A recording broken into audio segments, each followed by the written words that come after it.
I caught up with old mate Melbourne Lord Mayor Nicholas Reese earlier and said that when the Premier admits there's a problem in the community, then Melbourne really does have a crime problem. Well, look, Melbourne is a safe city, but we do have a crime level which is simply too high, and we need to be doing all we can to get it down. The state government certainly has a role to play in leading the effort, but also, Chris, at the City of Melbourne, we believe we can play a helping role as well. We don't have all the levers of the state, but we can be part of the solution. So for our part here at the City of Melbourne, we're doing things like doubling the number of CCTV cameras across the city. We're also introducing community safety officers, CSOs, employed by the City of Melbourne in uniform on the streets from the end of this month. Those two statements seem to be contradictory, to say that Melbourne is a safe city, but crime is too high, in fact so high that you're putting extra council resources to help out the police. Well, I think, by any international comparison, Melbourne is a safe city. That's the basis on which I make that claim. But I'm the first to say, Chris, that we need to do more. When I ran for election last year, Chris, I said making Melbourne safe was going to be my most pressing priority. And so we're really leaning in, doubling the number of CCTV cameras, putting for the first time in this city's history uniform officers on the street to be a very visible safety presence. Will those officers have the unprecedented actions because we need to make Melbourne safer? Yeah, sorry to interrupt there. Will those officers have the commensurate powers as police officers? What will they be able to do?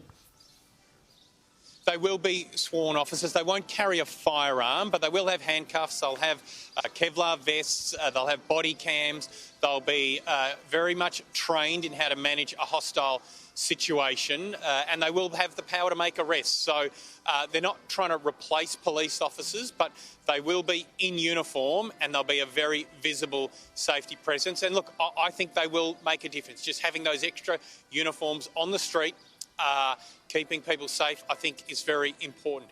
They'll also be trained in how to manage those situations you see on the streets of big cities as well. Sometimes the right response from an officer is, hey, what are you up to? Sometimes the right response is, do you need a helping hand? And so they will work with the community. They're not going to try and replace police officers, but they are going to be a new presence on our streets. As I said, we haven't seen this in any other capital cities around Australia, but we're doing it for the first time here in Melbourne because, under this council, we're going to do everything we possibly can to make sure Melbourne is as safe as it can possibly be. I'll come back to that first off. We'll just look at the statistics to say that it proves that the numbers don't lie. They say that Victoria's crime rate has soared to the highest levels on record, driven by a spike in thefts, and that Melbourne remains the local government area with the highest rate of crime. And the federal opposition leader, Susan Lee, is in Melbourne today. Here's what she's had to say. I am really concerned with the fact that we have the crime statistics that we do in this city and in this state. And when you consider that there's 1,000 young offenders that are cycling through the bail system, being released continually onto the streets to commit more crimes, you realise that this Labor government has not got the situation under control. So federal government, state government and local government all involved. The fact that you're having to put sworn officers onto the streets from the council, doesn't that show that the state government is not doing enough on law enforcement, that the police perhaps don't have the resources they need? Look, the approach I'm taking to this, Chris, is to say if we can do something to help, then we will. Obviously, in local government, we don't have all the levers, but we believe we can be part of the solution, and we want to work with the state, with the federal government as well, to make Melbourne safe. I mean, we were very encouraged to hear the new Chief Commissioner, Mike Bush, this week talking about getting police out onto the front lines, out onto the streets again. There is a view that too much of police time has been taken up with paperwork and working on task forces for this and that. So to hear the new Commissioner's focus on really making sure resource is going to get to where it's needed most, I think that's very encouraging. I had a meeting with the Chief Commissioner last week. We've agreed that the City of Melbourne and Victoria Police are going to enter into an MOU with each other. Again, this has never been done before, but we're going to make sure that here at the capital city of Victoria, Melbourne, that we are working hand in glove with the police. We understand what our respective roles are and when each of us can make the most positive impact. So that's a really positive step as well.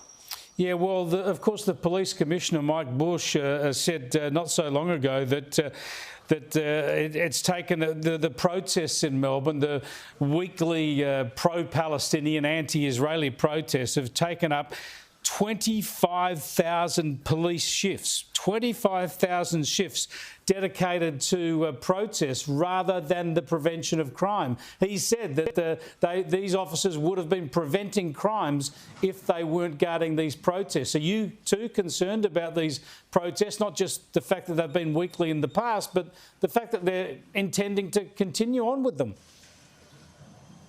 Yeah, it's an extraordinary number. It's at 25,000 shifts. And, I mean, it's self-evident that when that level of resource is being dedicated to protest activity, it's not being put to good work in other areas of police activity, such as community safety. So I'm very hopeful that now that we've got peace in the Middle East, we're going to see peace on the streets of Melbourne. I think, you know, most Melburnians, after 2 years of protests, are saying enough is enough. You know, we need to have our city back. Our shopkeepers need to be able to do a full week of business without disruption. Our famous theatres, our beautiful art galleries. You know, weekends are some of the busiest times in Melbourne because we've got so much activity here in the city, and we need to see an end to the protests and the disruption. We've got peace in the Middle East. Let's have peace on the streets of Melbourne again. Well, the Victorian Labor government seemingly having a bit of trouble with policing. Good to hear that the Melbourne City Council is stepping up to fill that void. Thanks for joining us, Nicholas Reese.